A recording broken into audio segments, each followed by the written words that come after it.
Okay, so the last revision video for this section is on digestive enzymes and how they function. So there are 3 digestive enzymes that we're going to look at: carbohydrases, proteases, and lipases. The job of all of them is the same: to hydrolyze large molecules into smaller ones so that they can be absorbed in the small intestine. So carbohydrases obviously hydrolyze carbohydrates. Note that I always use the word hydrolyze and not break down. So first carbohydrate you come across is amylase.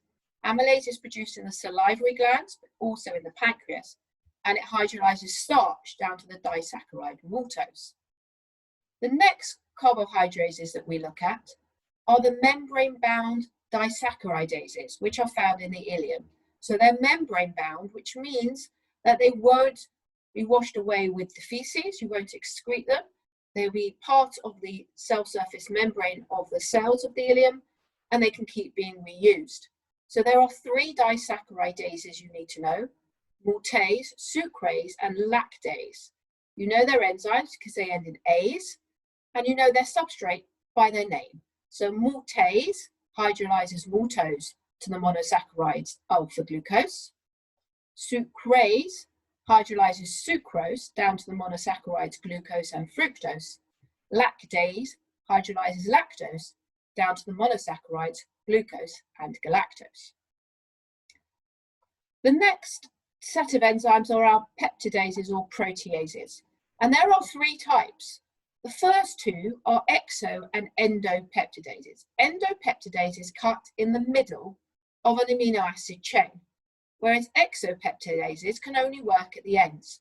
So the first thing you do, which is in the stomach, is to pour on endopeptidases.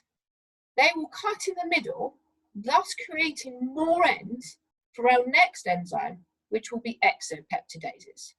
So the pancreas will produce both endopeptidases, some more of them, and some exopeptidases.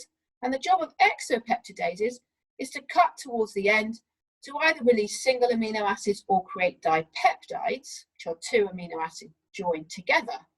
And then your third type of enzyme, which is dipeptidases, they will hydrolyze the dipeptides down to 2 amino acids.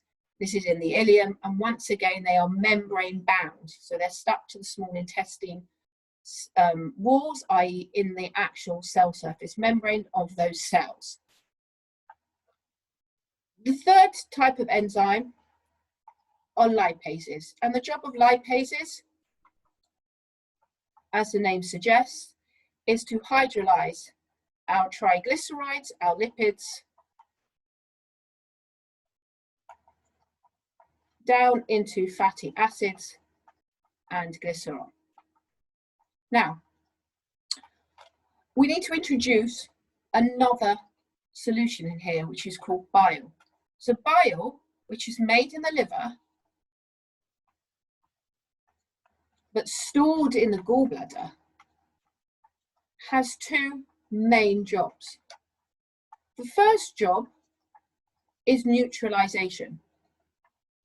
Because bile is poured on at the beginning of the small intestine, it will neutralize the acidity from the stomach, because the enzymes in the ileum prefer a pH which is slightly alkali, somewhere just around about 7.6 approximately. So the bile is an alkali, will neutralize the hydrochloric acid that's in the stomach. The other big job is what we call emulsification. Emulsification means that they take big droplets of fats, of lipids, and they break them down into smaller droplets. This increases the surface area so that the lipases can then hydrolyze the triglycerides. And lipases are really important in producing the fatty acids and the glycerol that we require. So the next thing to think about is the actual absorption process. Now, absorption takes place in the small intestine. So if you think about the small intestine, if you look at an end viewpoint, you will see that it is very folded. And these folds, these finger-like projections, are called villi, and their job is to increase the surface area. Now, if we look at one of these villi in a little bit more detail, so one finger-like projection looks like so. I'm not going to draw all the layers in, some muscle layers. I am interested in what's going up the middle, which is called the lacteal. And obviously, there is a blood supply, and that's really important because it's actually where the products of digestion are going to go.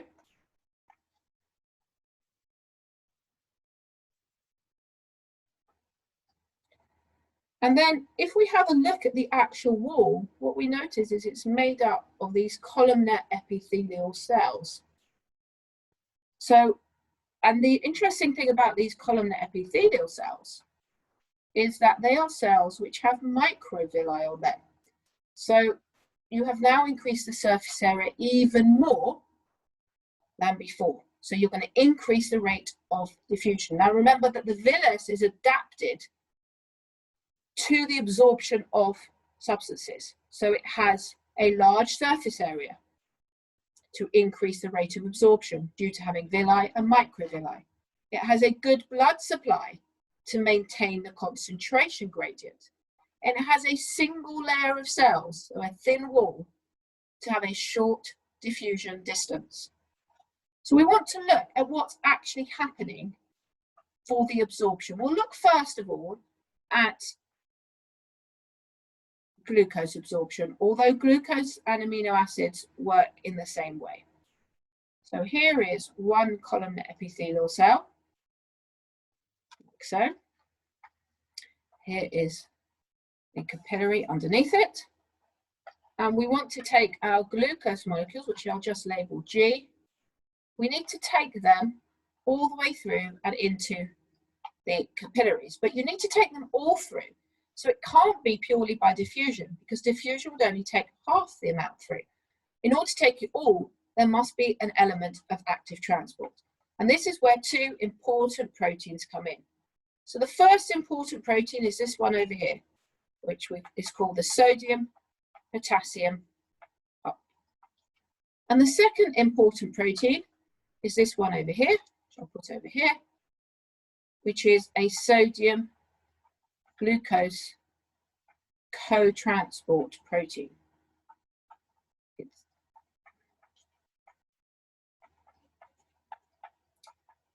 So the first thing that will happen is that the sodium potassium pump will pump sodium ions out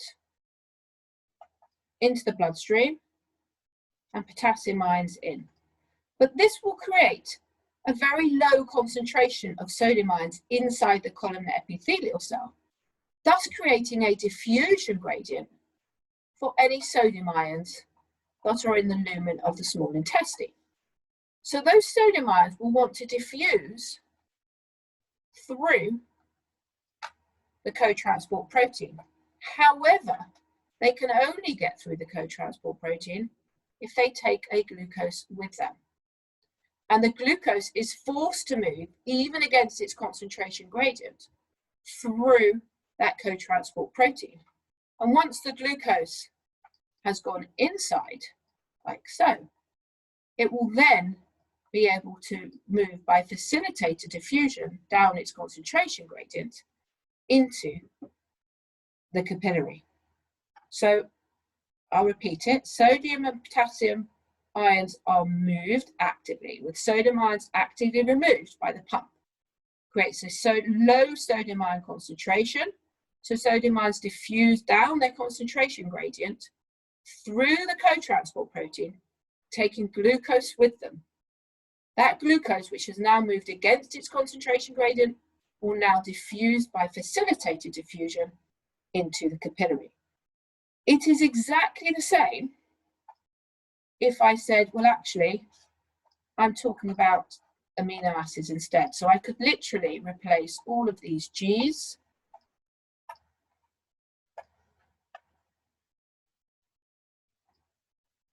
and instead of writing G's, I could write amino acids, and the process would be exactly the same. Wouldn't make any difference. So your sodium ions are pumped out, sodium ions move in down the diffusion gradient, taking amino acids in, and then the amino acids move by facilitated diffusion into capillary. However, lipids, they move slightly differently. So if we go back to our lipids, we start off with a large lipid molecule. That is emulsified by bile into smaller lipid molecules that have a larger surface area for our lipase to work. Lipase will now act on this to produce fatty acids and glycerol. The fatty acids and glycerol will then combine with bile salts to form my cells.